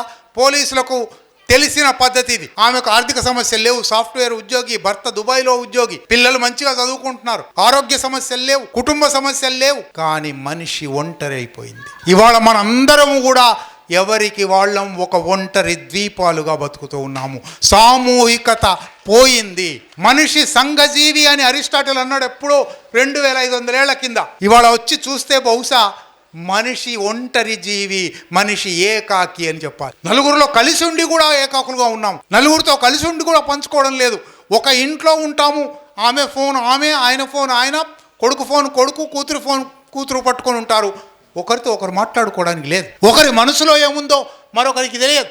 ఒకరి భావోద్వేగాలు ఏమిటో మరొకరికి తెలియదు. ఒంటరితనం మనుషులను చంపుతూ ఉన్నది. ఇది సామాజిక సంక్షోభం అని మార్క్సిస్టులు కాదు, మార్క్సిస్టు వ్యతిరేక తత్వవేత్తలు కూడా 19వ శతాబ్దిలోనే ప్రకటించారు. అనోమీ అనేది వస్తుంది, ఒంటరితనం వస్తుంది. అది ఇవాళ అంటే రాజకీయ ఆర్థిక రంగంలో సంక్షోభం ఉన్నది, రాజకీయ రంగంలో సంక్షోభం ఉన్నది, సామాజిక రంగంలో సంక్షోభం ఉన్నది, సాంస్కృతిక రంగంలో సంక్షోభం ఉన్నది, మానవ జీవితంలో సంక్షోభం ఉన్నది, నిత్య జీవిత ఆచరణలో సంక్షోభం ఉన్నది. ఇప్పుడు బుద్ధిజీవులు ఏం చేయాలి? ఇది అసలు స్థితి. ఈ స్థితిలో బుద్ధిజీవులు ఏం చేయాలి అది మాట్లాడుకోవడానికి మనం ఇక్కడ కూర్చున్నాం. కానీ మళ్ళీ ఇక్కడ కూడా ప్రాథమిక అంశాల దగ్గరికే పోతాం. బుద్ధిజీవుల పాత్ర అని మనం అంటూ ఉన్నాం. బుద్ధిజీవులు అంటే ఎవరు? మనం ఆ ప్రశ్న ఎందుకు దేనికైనా ఎందుకు అని ప్రశ్న వేసుకోవాలి కదా. బుద్ధిజీవులు అని మనం కొందరిని వేరు చేసి అంటున్నామంటే మిగిలిన వాళ్ళకు బుద్ధి లేదనా? అంటే అవమానిస్తున్నామా మిగిలిన ప్రజానీకాన్ని? కేవలం ఈ పిడికెడు మంది మాత్రమే, సివిల్ సొసైటీ, ఇంటెలిజెన్షియా, వీళ్ళు మాత్రమే బుద్ధిజీవులు అని అంటున్నారు. సరే, అది దాని తాత్విక చర్చలోకి పోవలసి ఉన్నది. ప్రతి మనిషి బుద్ధిజీవే. కాకపోతే కొందరి బుద్ధి వికాసం మీద వ్యవస్థ అవరోధాలు కల్పించింది, ముళ్ళ కంచెలు వేసింది, అడ్డుకట్టలు వేసింది. కొందరి బుద్ధి వికాసానికి అవకాశాలు కల్పించింది. వాళ్ళకు కల్పించిన పరిమితుల వల్ల వాళ్ళను బుద్ధిజీవులు కాదు శ్రామికులు అంటున్నాము. వీళ్ళకు కల్పించిన అవకాశాల వల్ల వీళ్ళను బుద్ధిజీవులు అంటున్నాము. ఈ బుద్ధిజీవులలో ఇవాళ మనం ఎవరెవరిని చెప్పుకుంటున్నాము? రచయితలు, జర్నలిస్టులు, విద్యావేత్తలు, శాస్త్రవేత్తలు, కళాకారులు, సినిమా రంగం వాళ్ళు, ప్రజలను ప్రభావితం చేయగల ప్రచార సాధనాల వాళ్ళు, న్యాయవాదులు, సామాజిక ఆలోచనాపరులు, విధాన నిర్ణేతలు, సాంకేతిక నిపుణులు, మొత్తం వెరసి విద్యావంతులు అనే మాటను మనం బుద్ధిజీవులను వాడుతున్నాం. కానీ మీ అందరికీ తెలుసు, విద్యకు జ్ఞానానికి సంబంధం లేదు. ఒకరు జ్ఞానవంతులు కావచ్చు, ఏమీ చదువుకోకుండా ఉండవచ్చు. నిజానికి చదువుకోని వాళ్ళలోనే ఒక సామాజిక తరతరాల జ్ఞానం ఉంటుంది. మీరు ఎవరైనా గ్రామీణ వృద్ధులతో మాట్లాడండి, పిహెచ్డి డిగ్రీలు అంతకన్నా ఎక్కువ డిగ్రీలు ఉన్న వాళ్ళకన్నా ఎక్కువ వివేకవంతమైన మాటలు మాట్లాడు. ఇంగ్లీష్ రాకపోవచ్చు వాళ్ళకి, లెక్కలు రాకపోవచ్చు వాళ్ళకి, మీలాగా మెరుగైన సొగసైన మాటలు మాట్లాడలేకపోవచ్చు. కానీ వివేకం, వివేచన, విజ్ఞత వాళ్ళ దగ్గర మాత్రమే ఉన్నాయి. కానీ అయినా సరే మనం ఇవాళ మన ఉపన్యాస పాఠం కోసం బుద్ధిజీవులంటే ఇచ్చిన నిర్వచనాన్ని అంగీకరించి వీళ్ళ పాత్ర ఏమిటి? నిజానికి శ్రామికులు వాళ్ళ పాత్ర వాళ్ళు నిర్వహిస్తూ ఉన్నారు. వాళ్ళు తమ అసంతృప్తి ప్రకటిస్తున్నారు, వాళ్ళు తమ ఆగ్రహం ప్రకటిస్తున్నారు, తోచిన పద్ధతిలో తోచిన నాయకత్వం వెంట పోతున్నారు, ఏవో పార్టీల్లో ఉన్నారు, మా బతుకు బాగలేదు, మా బతుకు మారాలి, యథాస్థితి మారాలి అని కోరుకుంటున్నారు. కానీ బుద్ధిజీవులకు శ్రామికులకు లేని తీరిక ఉంది. శ్రామికులకు ఆరుగాలం కష్టపడ్డా ఆలోచించడానికి కూడా సమయం ఇవ్వనంత ఆరుగాలం కష్టపడవలసిన స్థితి ఉంది. ఒక రైతు అనుకోండి, ఒక కార్మికుడు అనుకోండి, 8 గంటల పనిదినం ఉండేది ఒకప్పుడు. 8 గంటల పనిదినం, 8 గంటలు నిద్ర విశ్రాంతి, 8 గంటలు వినోద విజ్ఞానాలు. ఇది 8 గంటలను విడదీసి 1886 నుంచి నడుస్తూ ఉంది. ఇప్పుడు నారాయణమూర్తి గారు ఒకవైపు నుంచి, నరేంద్ర మోడీ గారు ఇంకో వైపు నుంచి రోజుకి 8 గంటల పని ఏం సరిపోతుంది? 16 గంటలు చేస్తే బాగుంటుంది కదా, 18 గంటలు చేస్తే బాగుంటుంది కదా అని మాట్లాడుతున్నారు. మాట్లాడితే చుట్టూ ఉన్న పౌర సమాజం మనం ఏ బుద్ధిజీవులు అని చెప్తున్నారో వాళ్ళు కిమ్ అనడం లేదు. ఇంత దుర్మార్గం ఏమిటయ్యా? మనిషి కదా, మనిషి ఎంతకాలం కష్టపడతాడు? మనిషిని ఎక్కువ పిండుతావా, యంత్రం అనుకుంటున్నావా, రక్తం పిండుతావా అని అడిగిన వాడు ఒక్కడు లేడు. 2 సంవత్సరాలుగా పెట్టుబడిదారులందరూ వారానికి 42 గంటలు కాదు, 49 గంటలు కాదు, 60 గంటలు పనిచేయాలని మాట్లాడుతూ ఉన్నారు. చివరికి కొత్త లేబర్ కోడ్స్ లో చట్టంలో కూడా చేశారు, ఎన్ని గంటలైనా పని తీసుకోవచ్చు. కార్మికులే లేచి నిలబడి మాట్లాడవలసి వచ్చింది, జాతీయ సమ్మె చేయవలసి వచ్చింది తప్ప బుద్ధిజీవులు, దాని మీద మాట్లాడిన వాళ్ళు, రాసిన వాళ్ళు, తమ నిరసన ప్రకటించిన వాళ్ళు ఎంతమంది ఒక్కసారి మీరు వేళ్ల మీద లెక్క పెట్టగలరు. అంటే బుద్ధిజీవులు తమ పాత్ర నిర్వహించడం లేదు అని స్పష్టంగా మన కళ్ళ ముందర కనబడుతూ ఉన్నది. అయినా బుద్ధిజీవులు ఎందుకు పాత్ర నిర్వహించడం లేదు కూడా ప్రశ్నించుకోవాలి. బుద్ధిజీవులు ఎట్లా పాత్ర నిర్వహిస్తారో కూడా ప్రశ్నించుకోవాల్సి ఉంది. బుద్ధిజీవుల మీద ఈ బాధ్యత పెడుతున్నాం అంటే మనం మిగిలిన అశేష శ్రామిక జనావళికి వాళ్ళ శ్రమకే సమయం సరిపోవడం, ఆ శ్రమ కల్పించిన అలసట వల్ల వాళ్ళు అధ్యయనం చేయలేరు, అర్థం చేసుకోలేరు. వాళ్ళు నిజానికి 8 గంటలు 10 గంటలు పనిచేసి వచ్చిన తర్వాత హైదరాబాద్ లాంటి చోట అయితే 8 గంటల పనిదినం ఉన్నప్పటికీ 2 గంటలు అటు ప్రయాణం, 2 గంటలు ఇటు ప్రయాణం, 12 గంటల పనిదినం కింద లెక్కించాలి దాన్ని. 12 గంటల పనిదినం తర్వాత ఆయనను నువ్వు కమ్యూనిస్ట్ ప్రణాళిక చదువు అంటే చదవలేడు ఆయన, నువ్వు కుల నిర్మూలన చదువు అంటే చదవలేడు ఆయన. ఆయన పుస్తకం మొదలుపెట్టగానే కళ్ళ మీదకి కూరుకొస్తుంది, నిద్ర వస్తుంది, పడుకుంటాడు. కనుక అటువంటి తీరిక ఉన్న బుద్ధిజీవుల మీద గురించి మనం ప్రశ్నిస్తాం. నీకు తీరిక ఉంది కదా, ఉర్దూలో సామెత ఉంది, దానే దానే పే లిఖా హువా హై ఖానే వాలే కా నామ్. గింజ గింజ మీద తినేవాడి పేరు రాసిపెట్టి ఉంటుంది అంటే భగవంతుడు రాసిపెట్టాడని వాళ్ళ విశ్వాసం. భగవంతుడి మీద మనకు విశ్వాసం లేదు కదా, మరి మనమేమనుకోవాలి? మెతుకు మీద, ప్రతి మెతుకు మీద రైతు నెత్తురు చుక్క, రైతు చెమట చుక్క ఉన్నాయి. మనం ఒక ముద్ద నోట్లో పెట్టుకునేటప్పుడు దీని మీద అంటి ఉన్న నెత్తురు చెమట ప్రశ్నిస్తున్నాయి కదా, జవాబు చెప్పాలి కదా.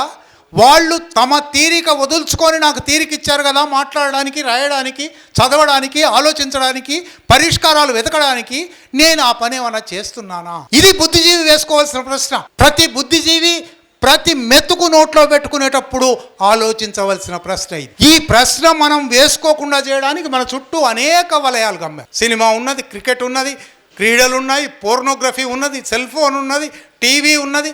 మనకు కూడా తీరిక లేకుండా చేశారు. వాళ్ళకి తీరిక లేదు ఎట్లా ఆలోచించడానికి. తీరిక ఉన్నవాడికి కూడా తీరిక లేని స్థితి కల్పించారు. మనం ఇవాళ ఇక్కడ కూర్చొని ఈ తీరిక ఉన్న వాళ్ళ ఇంగితాన్ని ప్రశ్నించడానికి, తీరిక ఉన్న వాళ్ళ అంతరాత్మను ప్రశ్నించడానికి, తీరిక ఉన్న వాళ్ళ ఆలోచన జ్ఞానం ఏమన్నా ఉంటే, మనిషి అయితే హృదయం ఉంటుంది కదా, హృదయం ఉంటే కదలాలి కదా, ఆ హృదయం కదులుతుందా లేదా అని మనం ఇక్కడ బుద్ధిజీవుల పాత్ర అని మాట్లాడుకుంటాం.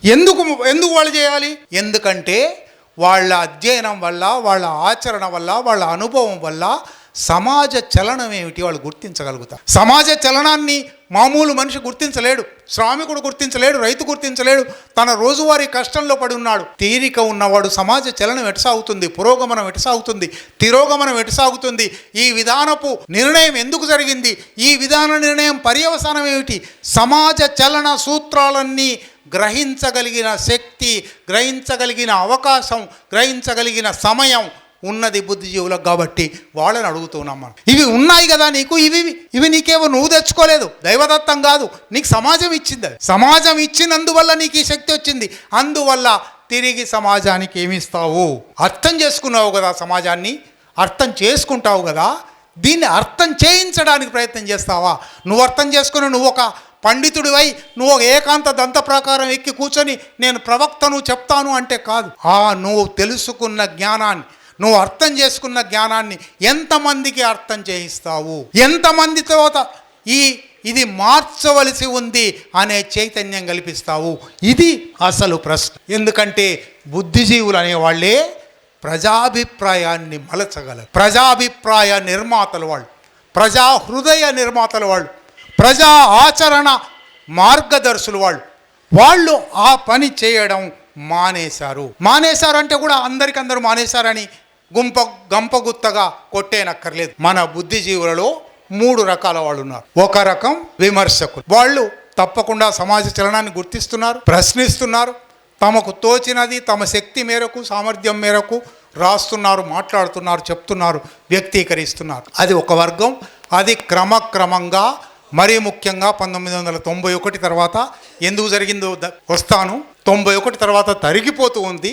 అయినప్పటికీ అది ఒక వర్గం ఉంది. రెండో వర్గం సమర్థకుల వర్గం. బుద్ధిజీవులలో సమర్థకులు నిజానికి వ్యవస్థా నిర్వాహకులు, పాలక వర్గాలు చేసే దుర్మార్గాలను ప్రశ్నించడం అనేది మధ్యతరగతి బుద్ధిజీవులు తెలుగు సమాజంలోనైతే 1857 నుంచి చేస్తున్నారు.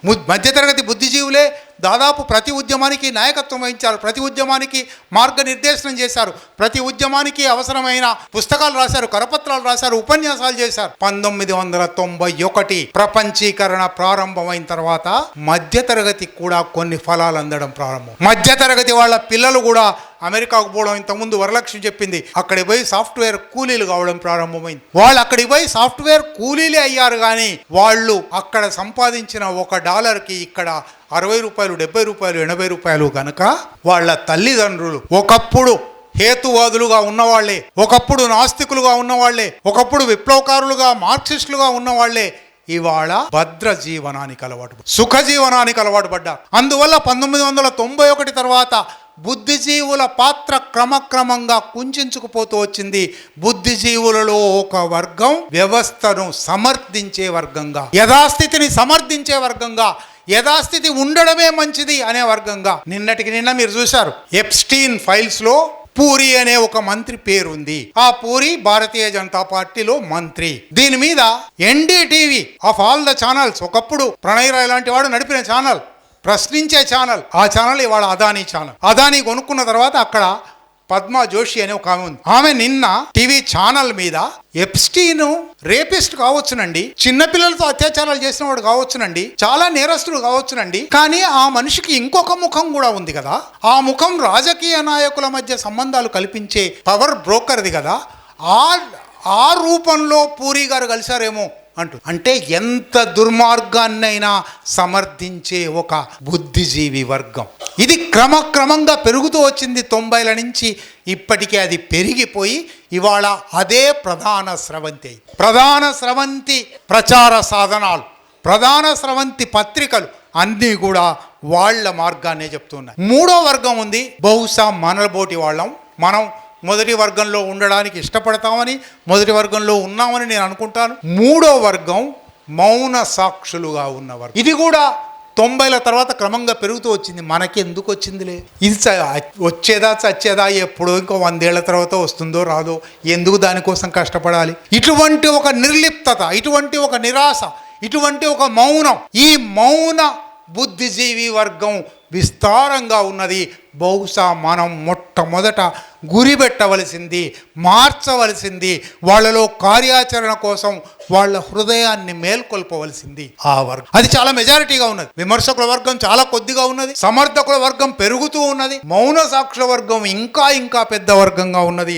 ఆ వర్గాన్ని ఎట్లా అడ్రస్ చేయగలము, వాళ్ళతో ఎట్లా మాట్లాడించగలము, వాళ్ళతో ఎట్లా రాయించగలము, వాళ్ళని ఎట్లా వ్యక్తీకరించగలము, వాళ్ళు మాత్రమే కాదు, అసలు మనిషి అయిన వాడు ఎవడైనా, హృదయం ఉన్నవాడు ఎవడైనా ఈ యథాస్థితి పనికి రాదు అని అనక తప్పదు, ఈ వ్యవస్థ మారక తప్పదు అనక తప్పదు, ఈ పాలక వర్గాల దుర్మార్గం పోవాలి అనక తప్పదు. కానీ వాళ్ళు అది బయట పెట్టలేకపోవచ్చు. ఎందువల్ల బయటలేకపోవచ్చు? ఒకటి, వర్గ ప్రయోజనాలు ఉండొచ్చు. రెండు, దానికన్నా ముఖ్యంగా భయం ఉంది. చాలా మంది చెప్పితే ఏమవుతుందో, అదిగో చెప్తే అంత పెద్ద ఆయననే అరెస్ట్ చేసి 7 ఏళ్లుగా జైల్లో పెట్టారు, అంత పెద్ద ఆయన్నే చంపేశారు, ఆ వీల్ చైర్లో ఉండేట ఆయన పాపం ఏమి చేయలేడు, కానీ ఏమీ నువ్వు నడవకపోయినా చేతులు లేకపోయినా నీ మెదడుంది కదా, అది ప్రమాదకరం అని చంపేశారు. కాబట్టి మనం మాట్లాడితే ఏమవుతుందో ఈ భయం. మధ్యతరగతికి ఇది మరింత ఎక్కువ. దీన్ని ఎట్లా వదల్చగలము? ఇది మన ముందర ఉన్న అతిపెద్ద సవాల్. అట్లాగే కెరీరిజం అంటారు, పైకి పోవాలని, 4 పదవులు రావాలి, 4 కీర్తికాంక్షలు రావాలి, 4 పొగడాలి, ఇటువంటివి కోరికలు ఉంటాయి.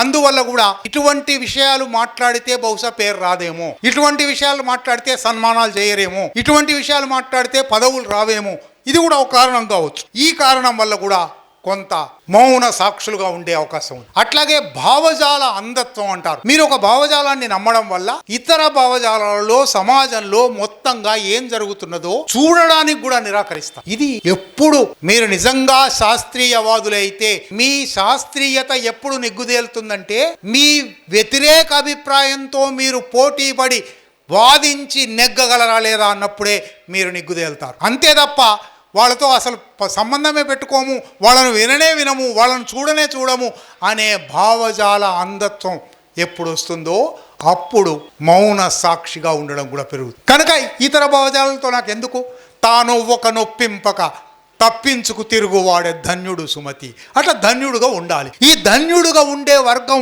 క్రమక్రమంగా పెరుగుతూ ఉన్నది. సరే, ప్రజల నుంచి దూరం కావడం, మనం మామూలుగానే మధ్యతరగతి, మనం ప్రజల నుంచి దూరం అయ్యే ఉన్నాం, శ్రమ నుంచి దూరం అయ్యే ఉన్నాం, వ్యవసాయ శ్రమ నుంచి, కార్మిక శ్రమ నుంచి దూరం అయ్యే ఉన్నాం, మన అధ్యయనం వల్ల కూడా దూరం అయి ఉన్నాం.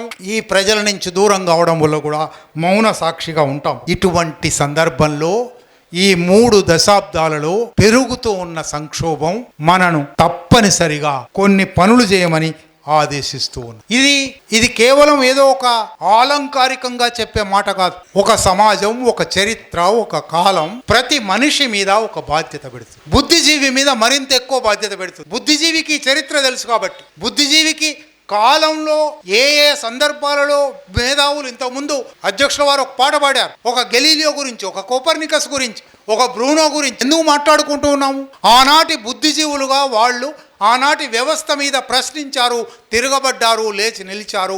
అందువల్ల వాళ్ళ చరిత్రలో నిలిచిపోయారు. 2000 సంవత్సరాలైంది స్పార్టకస్ పేరు ఇవాళకి గుర్తు తెచ్చుకుంటున్నాం. స్పార్టకస్ను చంపినవాడు ఎవడో ఎవరికి గుర్తులేడు, కాలగర్భంలో కలిసిపోయాడు. చరిత్ర ఎవరిని గుర్తుపెట్టుకుంటుంది? తన పురోగమనానికి సహాయపడిన వాళ్ళని గుర్తుపెట్టుకుంటుంది. కనుక అది మనందరి ముందర, ఎవరికి వాళ్ళకు ముందర ఉన్న ప్రశ్న, చరిత్ర పురోగమనం వైపు ఉందామా, తిరోగమనం వైపు ఉందామా? మౌన సాక్షిగా ఉంటే తిరోగమనం వైపు ఉన్నట్టే, సమర్థకుడిగా ఉంటే ఉద్దేశపూర్వకంగా తిరోగమనం వైపు ఉన్నట్టే. విమర్శకులుగా ఉండడానికి ఈ పని చాలా పెద్దది, చాలా విస్తారమైన. విమర్శకులుగా ఉండాలంటే ప్రతి ఒక్కరూ ఫలాని పనే చేయాలి అని కూడా నేనేమి చెప్పడం లేదు. తప్పనిసరిగా అనేక రకాల, అనేక రంగాల, అనేక రూపాల పోరాటాలు ఉన్నాయి. మీ తోటి మనిషితో హేతువాద భావాలు, నాస్తిక భావాలు, శాస్త్రీయ భావాలు, మార్క్సిస్ట్ భావాలు మాట్లాడడం దగ్గర నుంచి, మీ కుటుంబంతో మాట్లాడడం దగ్గర నుంచి, మీ కుటుంబాన్ని మార్చడం దగ్గర నుంచి, వ్యవస్థను మార్చే సాయుధ పోరాటం దాకా ఇది ఒక రేంజ్ ఆఫ్ వర్క్స్. ఇది ఒక్క పని కాదు, చిన్న పని కాదు, ఒక రోజో 2 రోజుల్లో అయిపోయే పని కాదు. సుదీర్ఘకాలం అశేష ప్రయత్నాలతో జరగవలసిన పని. అందువల్ల బుద్ధిజీవులుగా మనకు చాలా ఛాయిస్ ఉంది. మన శక్తి సామర్థ్యాల పనే తీసుకోవచ్చు, మన అభిరుచి ఉన్న పనే తీసుకోవచ్చు. మన శక్తి ఇంతవరకు పనిచేస్తుందంటే నేను రోజుకు 1 గంట ఇవ్వగలను, నేను రోజుకు 2 గంటలు ఇవ్వగలను, నేను రోజుకు 20 గంటలు ఇవ్వగలను. ఎవరైనా ఏదైనా ఇవ్వచ్చు. నేను దేశమంతా తిరిగి మాట్లాడగలను, నేను ఉన్న చోటనే కూర్చొని వ్యాసం రాయగలను, నేను ఉన్న చోటనే కూర్చొని నా తోటి ఉద్యోగులతో, తోటి విద్యార్థులతో, తోటి టీచర్లతో మాట్లాడగలను. నేను రోజు సాయంత్రం టీ తాగడానికి టీ కొట్టు దగ్గరికి పోతాను, అక్కడ నాకు 4 కలుస్తారు, నమస్తే సార్ అంటారు. సార్ అనడం తప్ప రైటా చర్చ ఎట్లా ఉన్నప్పటికీ అక్కడ వాళ్ళు నన్ను సార్ అని గౌరవిస్తున్నారు కాబట్టి ఆ గౌరవాన్ని ఉపయోగించుకొని నా మాటలు వాళ్ళకి చెప్పడానికి ప్రయత్నం చేస్తాను. మోడీ ఎంత దుర్మార్గంగా పాలిస్తున్నాడో చూడండి, చంద్రబాబు నాయుడు ఎంత దుర్మార్గంగా పాలిస్తున్నాడో చూడండి, రేవంత్ రెడ్డి ఎంత దుర్మార్గంగా పాలిస్తున్నాడో చూడండి. ఈ యథాస్థితి చెల్లదు. ఈ యథాస్థితి మారడానికి మనం ఏదైనా చిన్న మెత్తు పని చేయాలి. ఈ పని ఎట్లా చేయగలము? ఇన్ని రకాల పనుల్లో ఏ పనైనా మీ ఇష్ట ప్రకారం ఎంచుకో. బుద్ధిజీవుల పాత్ర అని మనం మాట్లాడుకుంటున్నప్పుడు బుద్ధిజీవులు ఇప్పటి వరకు అనేక మంది ఎంచుకున్న వాళ్ళు ఉన్నారు. ఒక పెద్ద బుద్ధిజీవుల ఉదాహరణ చెప్తాను. నిజానికి మాట్లాడుతూ పోతే అనేక విషయాలు వస్తూ ఉంటాయి. ఒక స్కీమ్ లేకుండా పోతూ ఉంది. ఇది క్షమించాలి. బుద్ధిజీవుల పాత్రకు నేను అనేక చోట్ల చెప్పాను, అనేక చోట్ల రాశాను. మళ్ళీ చెప్పబోయిన ఉదాహరణ స్పానిష్ అంతర్యుద్ధం. స్పెయిన్లో 1936లో కమ్యూనిస్టులు, సోషలిస్టులు, ప్రజాస్వామికవాదులు అందరూ కలిసిన ఒక మిశ్రమ పార్టీల ఐక్య సంఘటన ఎన్నికల్లో పోటీ చేసింది, గెలిచింది. జనరల్ ఫ్రాంకో అనే ఒక సైనిక అధికారి ఈ ప్రజాస్వామిక ప్రభుత్వాన్ని నేను అంగీకరించను, నేను దీన్ని కూలదోస్తున్నాను అని వాడు పవర్ తన చేతుల్లోకి తీసుకుంటే ప్రపంచవ్యాప్తంగా బుద్ధిజీవులు ఇంటర్నేషనల్ బ్రిగేడ్, దాని పేరే చూడండి, బ్రిగేడ్ అంటే సైన్యంలో ఉండేది. పెట్టిన వాళ్ళలో ఒక్కడికి సైన్యంతో సంబంధం లేదు. డేవిడ్ గెస్ట్ అనే మ్యాథమెటిషియన్, క్రిస్టఫర్ కార్డ్వెల్ అనే సాహిత్య విమర్శకుడు, అటువంటి అనేక మంది భారతదేశంలో కూడా ఇంటర్నేషనల్ బ్రిగేడ్లోకి మనం పోవాలి అని ముల్క్రాజ్ ఆనంద్, జవహర్లాల్ నెహ్రూ పిలిపించారు. భారతదేశం నుంచి కూడా వెళ్ళి మాడ్రిడ్లో, స్పెయిన్ రాజధాని మాడ్రిడ్లో కంచెలు తవ్వి కంచెల్లో కూర్చొని అప్పటికప్పుడు తుపాకీ కాల్చడం నేర్చుకొని కంచెల్లో ఉండి తుపాకులు పేల్చారు. ఫ్రాంకోను ఓడించడానికి ప్రయత్నం చేశారు. క్రిస్టఫర్ కార్డ్వెల్ అక్కడ చనిపోయాడు. డేవిడ్ గెస్ట్ అక్కడ చనిపోయాడు. అటువంటి అనేక మంది ఉన్నారు. అంటే బుద్ధిజీవులు తలుచుకుంటే ప్రజాస్వామ్యం కోసం, సామాజిక న్యాయం కోసం, మానవ నాగరికత కోసం, మానవ జాతి పురోగమనం కోసం చేయగలిగిన పనులు ఎన్నో ఉన్నాయి. యుద్ధ రంగంలో పాల్గొనడం దాకా, అక్కడి నుంచి యుద్ధ రంగంలో పాల్గొనే సైనికుడి బూటుకు మేజోలు కట్టేదాకా కూడా చాలా పనులు. డోరీ కట్టడం కూడా చాలా పెద్ద పని. డోరీ సరిగ్గా కట్టకపోతే యుద్ధం ఓడిపోతారు అక్కడ. కనుక డోరీ కట్టే పనే చేస్తాను నేను. చిన్న పనే కావచ్చు, కానీ అది చేస్తాను. చిన్న పని కాదు అది, అదైనా చేయొచ్చు. ఇటువంటి అనేక పనులలో ఇవాళ భారత సమాజం ఆ పనులు చేయమని బుద్ధిజీవులను ఆదేశిస్తున్నది. ఇది కాలం ఆదేశం, ఇది సమాజం ఆదేశం, ఇది చరిత్ర ఆదేశం. ఎందువలనంటే మనం ఇవాళ ఆ బాధ్యత తీసుకోకపోతే, మనం ఇవాళ ఆ పాత్ర తీసుకోకపోతే, సరిగ్గా హిట్లర్ 33లో అధికారంలోకి వచ్చి, ముస్సోలినీ 22లో అధికారంలోకి వచ్చి 30 దశకం అంతా ఏం చేశారో, 40 దశకం మధ్య దాకా ఏం చేశారో భారతదేశంలో అది జరగబోతూ ఉన్నది. కళ్ళ ముందర కనబడే భవిష్యత్ దృశ్యం అది. ఇదే ఫ్రాంకో గురించి చెప్పాను. ఫ్రాంకో మీద పోరాడిన ఇంటర్నేషనల్ బ్రిగేడ్ ఓడిపోయింది. ఫ్రాంకో అధికారంలోకి వచ్చాడు. ఫ్రాంకో అధికారంలోకి వచ్చి 84 దాకా అధికారంలో కూడా ఉన్నాడు. 84లోనూ 83లోనూ చనిపోయాడు. శ్రీశ్రీ చనిపోయే ముందు ఆసుపత్రిలో ఉండి అపస్మారకంలో ఉన్నాడు. ఆయన అపస్మారకంలో ఫ్రాంకో అన్నాడు. వాడిని ఓడించాలి, వాడి పేరు ఎంతగా తలుచుకున్నానంటే 40 ఏళ్ల తర్వాత 83లో చనిపోయాడు ఆయన. 83లో అపస్మారక స్థితిలో ఫ్రాంకో అన్నాడు. మనం అంత అభినివేశంతో మోడీ షాలను ఎదుర్కొంటున్నామా? ఇది మనందరం మనం వేసుకోవాల్సిన ప్రశ్న. ఎందుకంటే మోడీ షా అనేవాళ్ళు ఈ జాతి విచ్ఛిన్నకు, దేశ ద్రోహులు, హింసారాధకులు, నరహంతకులు, సామాజిక అన్యాయం, మనుస్మృతిని పాటించడం అంటే, మనుస్మృతిని గౌరవించడం అంటే సామాజిక హత్య. అటువంటి అక్కడ 3000 మంది హత్యలకు కారకుడు అయ్యాడా లేదా ఆ చర్చ పక్కన పెట్టండి. ఇవాళ మనుస్మృతిని అధికారంలోకి ప్రత్యక్షంగా కానీ పరోక్షంగా కానీ తేవడం అంటే సామాజిక హత్యకు పథక రచన చేయడం. ఆ పథక రచనను సజావుగా సాగిపోనిస్తామా, అడ్డుకుంటామా? బుద్ధిజీవుల ముందర సమాజం వేస్తున్న సవాల్ ఇది. ఈ సవాల్ను స్వీకరిస్తామా లేదా? ఇంకా అనేక విషయాలు మాట్లాడాలి నాకు ఉంది, కానీ ఇప్పటికీ చాలాసేపు మాట్లాడాను.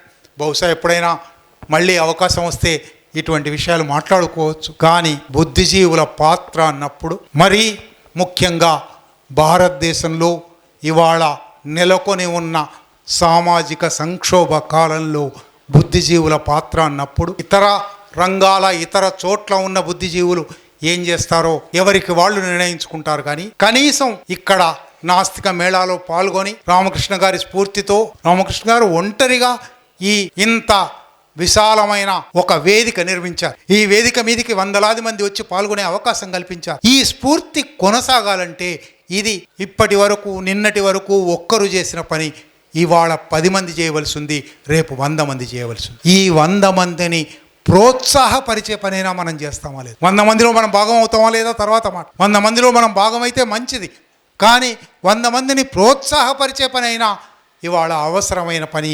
అటువంటి పనికి పూనుకోవడానికి మీ శక్తి సామర్థ్యాల మేరకే, మీ సమయం అనుకూలించిన మేరకే, శక్తి అనుకూలించిన మేరకే బుద్ధిజీవుల పాత్రను గుర్తించి ఆచరణలో పెడతారని విశ్వసిస్తూ నాకు ఈ అవకాశం ఇచ్చిన నిర్వాహకులకు, మీకు అందరికీ కృతజ్ఞత.